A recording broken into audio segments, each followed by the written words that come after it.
Before medicine could kill a microbe, it had to see one. And seeing didn't begin with a plan, or a grant, or a committee meeting. It began with a mistake, one bruise-colored stain that refused to wash away, and quietly changed what humans were capable of. Rewind with me. Case file. Mauve.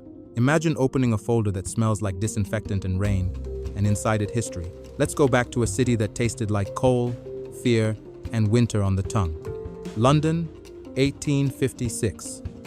A city breathing smoke from a million chimneys. Gas lamps flicker through soot like dying stars.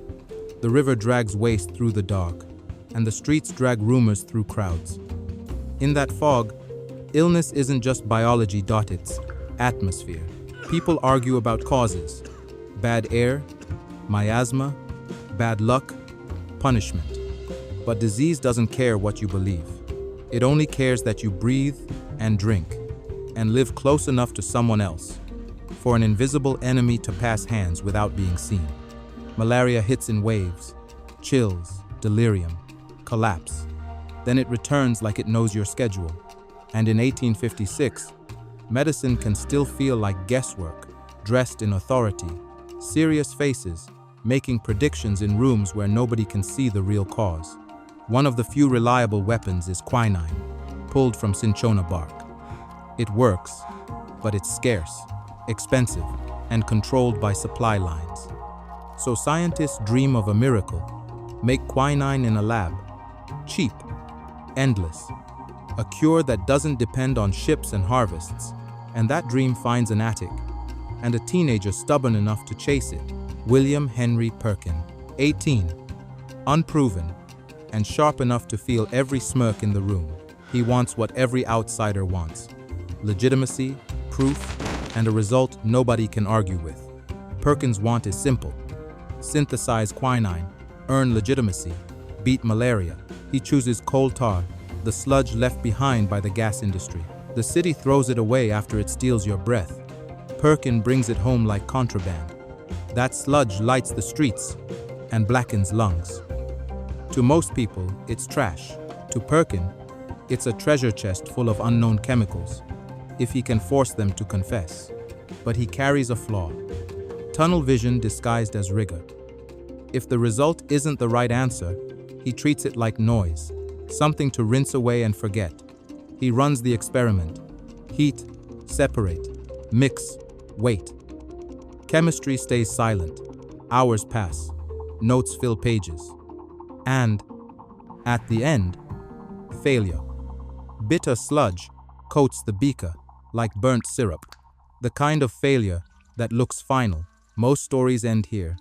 A sigh, a rinse, a new attempt. Perkin reaches for alcohol to clean the glass, and history leans in, because accidents don't announce themselves with speeches. They slip in through routine, through cleaning, through boredom, through the moment you stop performing and start doing. Alcohol hits the residue, and the failure turns purple. Not a polite tint, a violent, electric mauve, beautiful and permanent. In a room of soot and brown glass, it's a flare gun, a color that feels impossible in its own century. The mistake doesn't disappear. It announces itself. Perkin freezes because now the failure is speaking. In that moment, he has two choices: dump it, protect his pride, or admit the universe might be telling him something. He chooses the dangerous option in science. He looks closer. He tests it on fabric. The color grabs the fibers like it has claws. It doesn't fade. It doesn't wash out. It stays. And with that, Perkin has created Mauveine, one of the first successful synthetic dyes. A new color, born from a failed cure, and stronger than the plan that made it. Once a color can be manufactured, the world doesn't stay the same.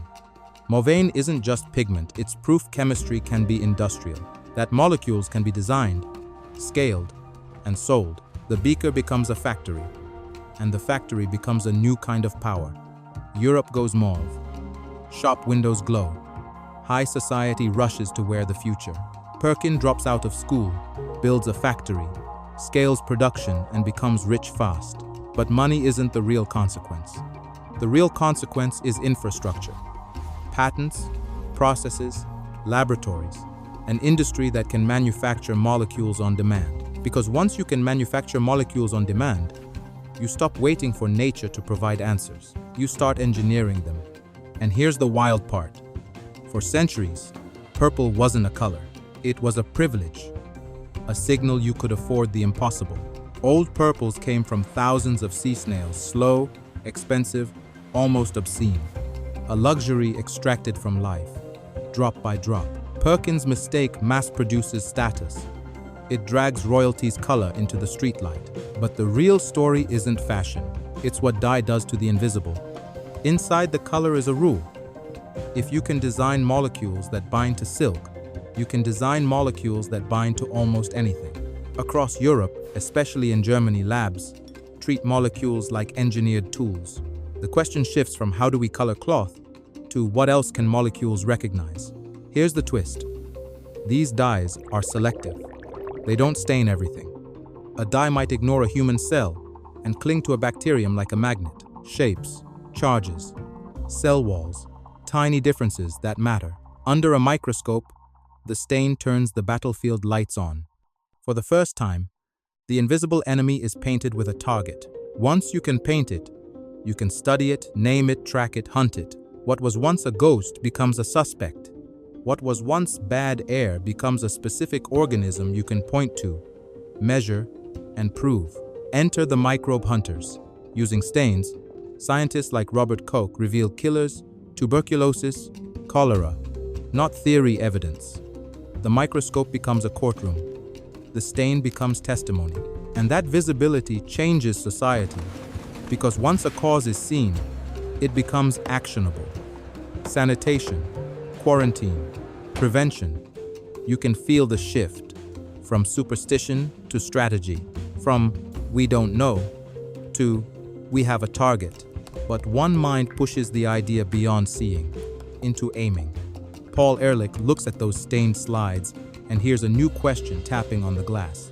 If a dye can target a cell to color it, can a chemical target a cell to kill it?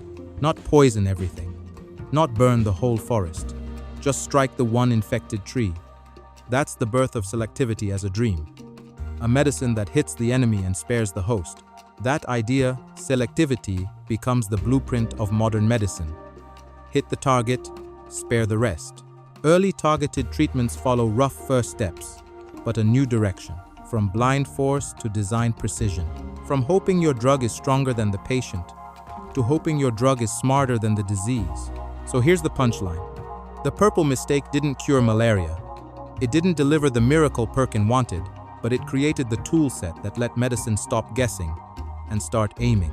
A chain reaction from attic sludge to stains, from stains to targets, from targets to modern drugs. Modern medicine wasn't born from certainty. It was born from a mistake, one that refused to wash away. A color that wouldn't disappear because it carried a rule inside it. If a molecule can recognize, it can reveal. And if it can reveal, one day, it can heal. If this story made you think of another mistake that changed everything, tell me in the comments. What's the most valuable accident you've ever seen? In science, in business, or in your own life? And if you want more true stories like this, where everyday things hide world-changing secrets, subscribe, share this video, and I'll see you in the next case file.